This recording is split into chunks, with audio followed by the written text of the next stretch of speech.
দুই দলের জন্যই বছরের শেষ সিরিজ। বাংলাদেশ বা ওয়েস্ট ইন্ডিজ দুই দলের কেউই বছরটা খুব একটা ভালোভাবে পার করেনি।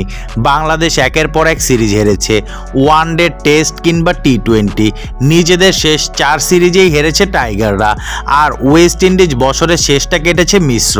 তবে নিজেদের মাঠে বিশ্বকাপটা ভালো কিছু করে দেখাতে না পারার আক্ষেপ আছে তাদেরও। এমন অবস্থায় বছরের শেষটা ভালো করতে মরিয়া উইন্ডিজ দল, যেখানে বাংলাদেশকে তারা মোকাবেলা করবে 3 ফরম্যাটেই।